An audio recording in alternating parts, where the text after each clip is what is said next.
Assalamualaikum warahmatullahi wabarakatuh. Saya Asyifa Salisafriana, mahasiswa Pendidikan Olahraga, Fakultas Ilmu Keolahragaan Universitas Negeri Semarang. Di sini saya akan memaparkan artikel saya yang berjudul Efektivitas Pembelajaran PJOK dalam Meningkatkan Kebugaran Fisik Siswa, Tinjauan Literatur. Dalam abstrak, kebugaran fisik sangat penting untuk kesehatan dan kualitas hidup, terutama bagi siswa usia sekolah yang sedang dalam fase pertumbuhan. Pendidikan Jasmani, Olahraga dan Kesehatan atau PJOK sebagai bagian dari kurikulum pendidikan di Indonesia bertujuan untuk memberikan aktivitas fisik yang terstruktur dan berkelanjutan. Namun, tantangan modern seperti gaya hidup sedentari akibat teknologi menyoroti pentingnya optimalisasi PJOK untuk mendukung kebugaran siswa. Penelitian ini mengkaji hubungan antara pembelajaran PJOK dan kebugaran fisik melalui metode sistematik literatur review dari 5 artikel terbaru. Hasilnya menunjukkan bahwa efektivitas PJOK dipengaruhi oleh motivasi siswa, strategi inovatif seperti problem-based learning, alokasi waktu yang cukup, perencanaan yang matang, dan metode pengajaran yang bervariasi. PJOK yang dirancang dengan baik meningkatkan daya tahan kardiorespirasi, kekuatan otot, fleksibilitas, dan koordinasi. Kajian ini memberikan wawasan penting bagi pendidik untuk merancang program yang relevan dan efektif dalam meningkatkan kebugaran siswa. Yang pertama, pendahuluan. Kebugaran fisik merupakan salah satu aspek penting dalam mendukung kesehatan dan kualitas hidup individu, terutama pada usia sekolah. Pada tahap ini, anak-anak berada dalam masa pertumbuhan dan perkembangan yang membutuhkan aktivitas fisik yang memadai untuk mendukung kesehatan fisik, mental, dan sosial. Collins dan Staples tahun 2017 mengemukakan bahwa kebugaran jasmani penting untuk menyelesaikan aktivitas pada kehidupan setiap hari serta dapat mengurangi resiko terserang suatu penyakit. Olahraga pendidikan adalah pendidikan jasmani dan olahraga yang dilaksanakan sebagai bagian proses pendidikan yang teratur dan berkelanjutan untuk pengetahuan, kepribadian, keterampilan, kesehatan, dan kebugaran jasmani. Menurut Undang-Undang Nomor 3 Tahun 2005 tentang Sistem Keolahragaan Nasional. Nah, selain itu, menurut Wang tahun 2017 mengatakan bahwa PJOK memiliki pengaruh yang tak tergantikan pada pembentukan karakter moral, perkembangan intelektual, serta estetika pencapaian dan gaya hidup sehat. Namun, tantangan modernisasi membawa dampak signifikan terhadap gaya hidup siswa. Perkembangan teknologi seperti ponsel pintar, gym digital, dan media sosial telah mengurangi tingkat aktivitas fisik siswa. Nah, penelitian ini menunjukkan bahwa kebiasaan sedentari seperti duduk terlalu lama untuk belajar atau bermain gawai berkontribusi pada meningkatnya risiko obesitas, menurunkan stamina, dan gangguan kesehatan lainnya pada siswa. Kondisi ini menuntut adanya intervensi yang efektif untuk meningkatkan aktivitas fisik, salah satunya melalui pembelajaran PJOK di sekolah. Nah, efektivitas pembelajaran PJOK dalam meningkatkan kebugaran fisik siswa menjadi salah satu isu yang banyak dibahas dalam literatur. Penelitian sebelumnya menunjukkan bahwa program PJOK yang dirancang dengan baik dapat memberikan dampak positif seperti peningkatan daya tahan kardiovaskular, kekuatan otot, fleksibilitas, dan pengendalian berat badan siswa. Selain itu, pembelajaran PJOK yang melibatkan variasi aktivitas fisik seperti permainan kelompok, latihan individual, dan olahraga kompetitif terbukti mampu meningkatkan partisipasi siswa secara signifikan. Nah, dalam konteks pendidikan nasional, pembelajaran PJOK juga memiliki tantangan untuk beradaptasi dengan kebijakan pendidikan yang terus berkembang. Implementasi kurikulum merdeka, misalnya, memberikan fleksibilitas bagi sekolah untuk merancang pembelajaran yang sesuai dengan kebutuhan siswa. Hal ini memberikan peluang bagi guru PJOK untuk mengembangkan program yang lebih relevan dan kontekstual dalam meningkatkan kebugaran fisik siswa. Namun, pemanfaatan kebijakan ini masih membutuhkan kajian yang lebih lanjut untuk memastikan penerapannya sesuai dengan tujuan utama pembelajaran PJOK. Nah, berdasarkan paparan di atas, penting untuk mengevaluasi efektivitas pembelajaran PJOK dalam meningkatkan kebugaran fisik siswa melalui tinjauan literatur. Pendekatan ini memungkinkan peneliti untuk mengidentifikasi faktor-faktor yang mempengaruhi keberhasilan pembelajaran PJOK, baik dari aspek internal seperti metode pengajaran dan motivasi siswa maupun aspek eksternal seperti eh, kebijakan pendidikan dan ketersediaan fasilitas. Kemudian keterbaruan dalam penelitian ini adalah konteks penelitian pendidikan jasmani. Kajian mengenai efektivitas pembelajaran PJOK bukanlah hal baru. Namun, melalui pendekatan sistematik literatur review menawarkan kebaruan dari sistem metodologi, fokus penelitian, dan kontribusinya terhadap praktik pendidikan. Penelitian ini menggunakan metode tinjauan literatur sistematik yang berbeda dari studi literatur tradisional. Melalui pendekatan ini, penelitian dilakukan secara terstruktur dengan langkah-langkah yang lebih jelas seperti pencarian literatur berdasarkan kriteria inklusi dan eksklusi tertentu, analisis data yang terorganisasi, serta penyajian hasil yang sistematis. Kemudian selanjutnya adalah metode. Penelitian ini merupakan studi literatur dengan metode yang digunakan yaitu SLR, yang merupakan sebuah teknik sistematis untuk mengumpulkan, menguji, serta secara kritis, mengintegrasikan, dan mengumpulkan hasil bermacam kajian penelitian terhadap pertanyaan penelitian atau topik yang ingin didalami. Penelitian dimulai dengan menemukan artikel yang berkaitan dengan topik penelitian yang nantinya akan diteliti. Tinjauan sistematis adalah metode meninjau suatu masalah tertentu dengan cara mengidentifikasi, mengevaluasi, dan memilih masalah tertentu dan mengajukan pertanyaan yang diselesaikan dengan jelas berdasarkan kriteria yang telah ditetapkan sebelumnya. Hal ini mengikuti penelitian sebelumnya yang berkualitas baik dan relevan dengan pertanyaan penelitian.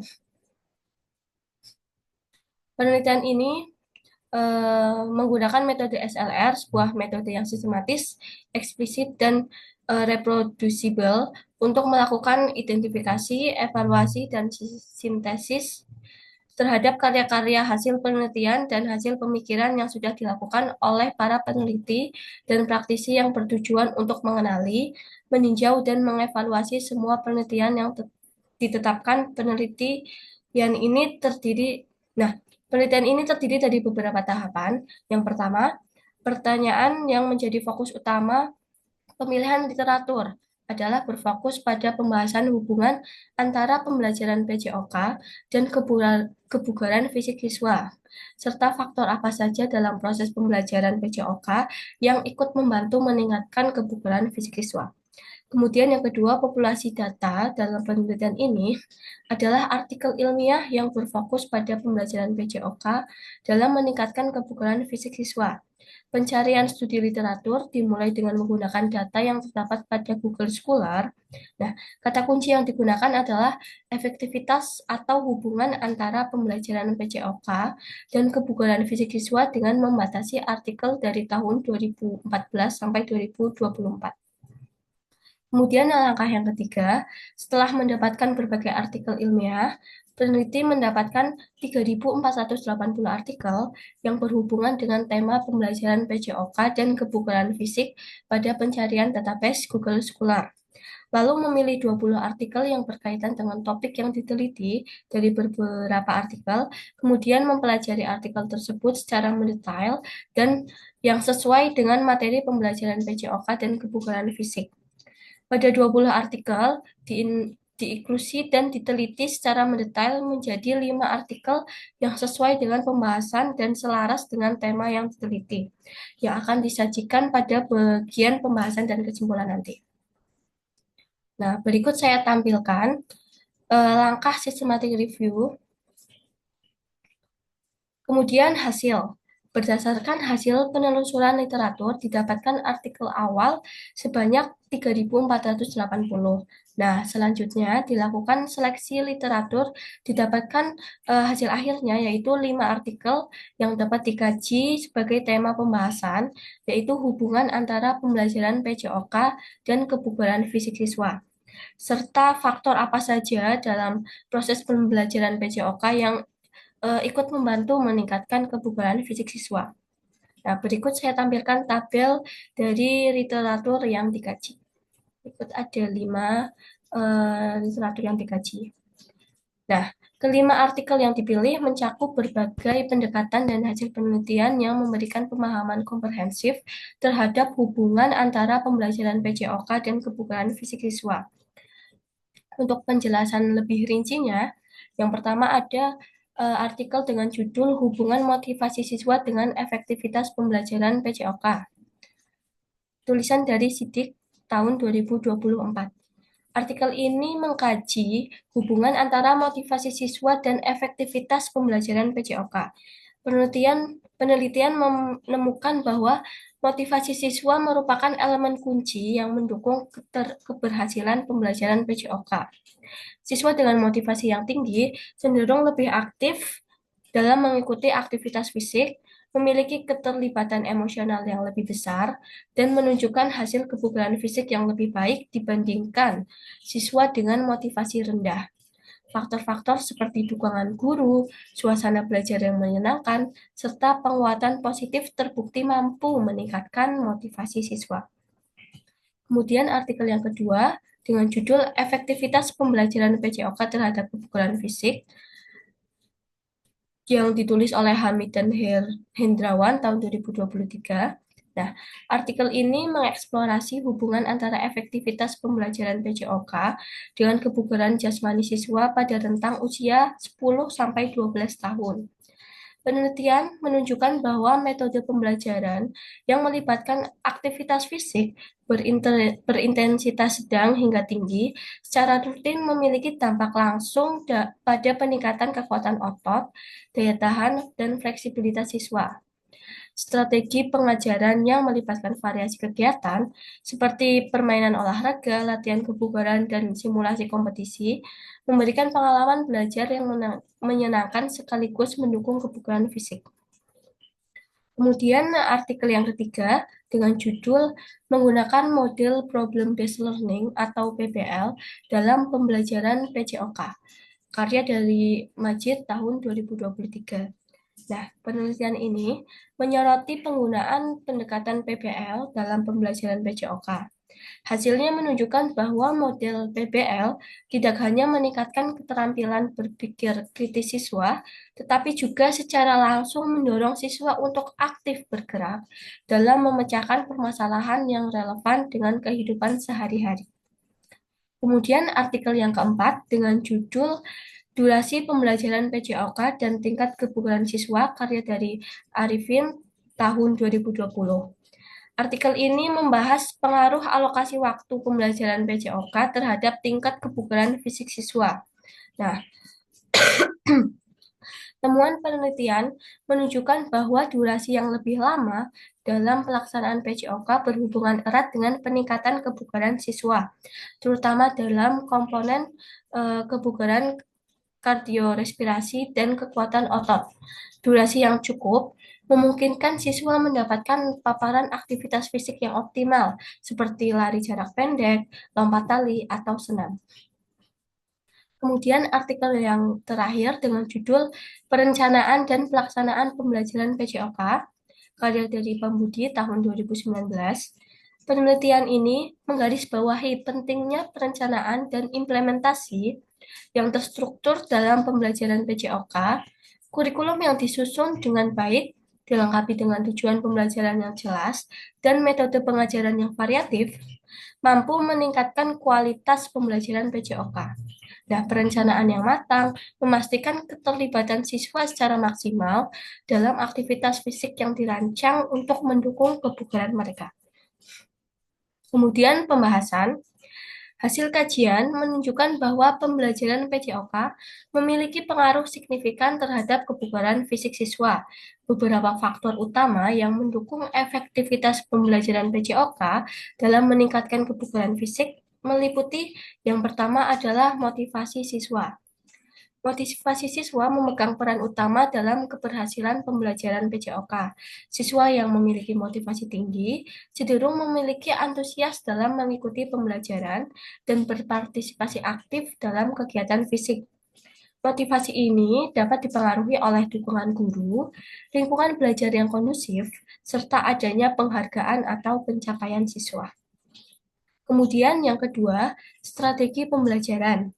Penggunaan strategi pembelajaran yang inovatif seperti PBL terbukti meningkatkan keterlibatan siswa dengan melibatkan siswa secara langsung dalam pemecahan masalah dan kegiatan fisik yang relevan. PBL memberikan pengalaman belajar yang menarik dan berdampak pada kebugaran fisik siswa. Kemudian faktor yang ketiga, durasi dan frekuensi pembelajaran. Alokasi waktu yang memadai untuk pembelajaran PJOK sangat penting untuk memastikan siswa mendapat manfaat maksimal dari aktivitas fisik. Penelitian menunjukkan bahwa durasi yang lebih lama memberikan kesempatan bagi siswa untuk melakukan berbagai aktivitas fisik seperti latihan daya tahan, kekuatan, dan fleksibilitas. Kemudian faktor yang keempat, kualitas perencanaan dan implementasi. Perencanaan yang baik dalam pembelajaran PJOK memastikan aktivitas fisik yang dirancang sesuai dengan kebutuhan siswa. Nah, implementasi yang konsisten juga penting untuk menjaga kualitas pembelajaran. Kemudian, faktor yang kelima, pendekatan variatif. Penggunaan variasi dalam metode pengajaran seperti permainan, simulasi, dan diskusi kelompok meningkatkan partisipasi aktif siswa. Dan faktor yang terakhir yaitu dampak langsung pada kebugaran fisik siswa. Hasil dari pembelajaran PJOK yang efektif terlihat pada peningkatan kebugaran fisik siswa, terutama dalam aspek daya tahan kardiorespirasi, kekuatan otot, dan fleksibilitas. Nah, hasil kajian ini menunjukkan bahwa pembelajaran PJOK memiliki potensi besar dalam mendukung kebugaran fisik siswa, asalkan dilakukan dengan perencanaan yang baik, strategi yang inovatif, dan pelaksanaannya yang konsisten. Faktor-faktor seperti motivasi siswa, pendekatan pembelajaran, durasi, dan perencanaan memainkan peran penting dalam memastikan keberhasilan pembelajaran PJOK. Dengan memperhatikan temuan ini, pendidik dapat mengembangkan program PJOK yang lebih efektif untuk meningkatkan kebugaran fisik siswa secara berkelanjutan. Kemudian yang terakhir adalah simpulan. Pembelajaran PJOK terbukti memainkan peran yang sangat penting dalam mendukung kebugaran aktivis siswa, terutama ketika dirancang dan dilaksanakan dengan pendekatan yang komprehensif dan inovatif. Faktor-faktor seperti motivasi siswa, strategi pembelajaran berbasis masalah atau PBL, alokasi waktu yang mencukupi, dan perencanaan yang terstruktur menjadi elemen kunci keberhasilan pembelajaran PJOK. Melalui pelaksanaan program yang efektif, siswa tidak hanya mendapatkan manfaat fisik seperti peningkatan daya tahan, kekuatan otot, fleksibilitas, dan koordinasi, tetapi juga mengembangkan kesadaran akan pentingnya aktivitas fisik dalam kehidupan sehari-hari. Dalam konteks pendidikan modern, pembelajaran PJOK juga menjadi medium untuk mengintegrasikan nilai-nilai sosial, keterampilan berpikir kritis, dan kemampuan bekerja sama, serta memberikan dampak yang lebih luas pada perkembangan siswa secara holistik.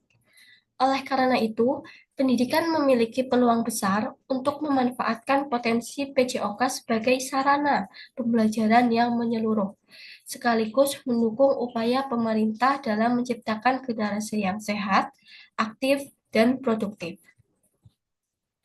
Baik, sekian pemaparan yang dapat saya sampaikan.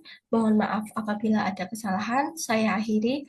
Wassalamualaikum warahmatullahi wabarakatuh.